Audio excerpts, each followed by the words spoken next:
So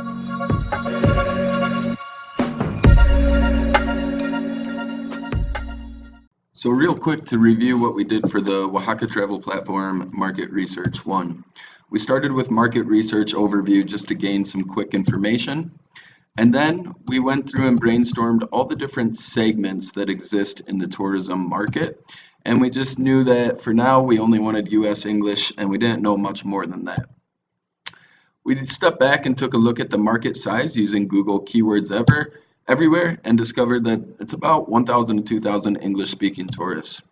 Then we went into our competitor analysis where we looked at TripAdvisor, we looked at visitmexico.com, we looked at Lonely Planet, we looked at Viator, we looked at oaxaca.com, we looked at getyourguide.com, we looked at this website here, we looked at OaxacaNotes, Inspirac, and lastly, alittle-adrift.com. So about 10 competitors there.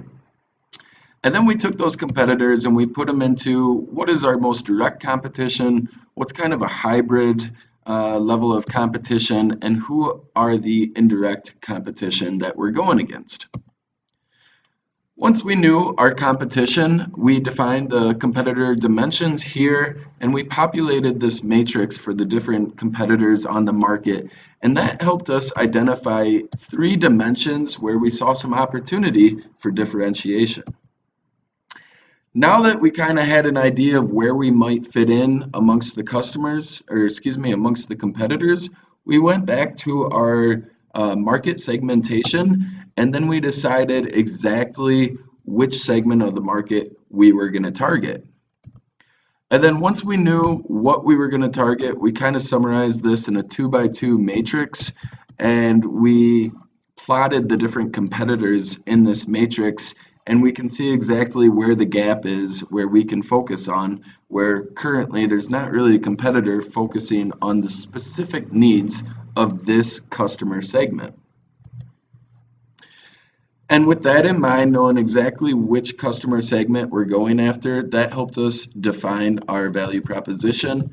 And our value proposition consisted of a one-stop shop, getting away from information overload and saying, hey, here are the best options, and providing a means of saving money in some sort of Groupon-like format.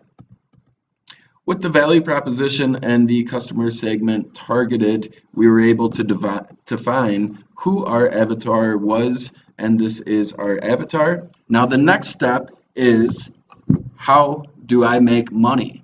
Especially as I'm going to offer this service, a lot of price-savvy options of how they can travel on the cheap. It's going to be very interesting in figuring out what is my method of making money for this idea I have. Because keep in mind, we don't just want to create value for the customer, we want to capture some of that value in terms of monetizing it.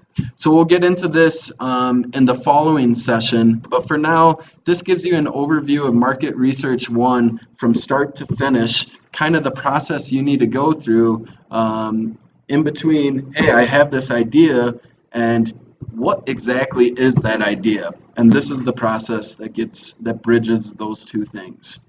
All right, see you in the next session.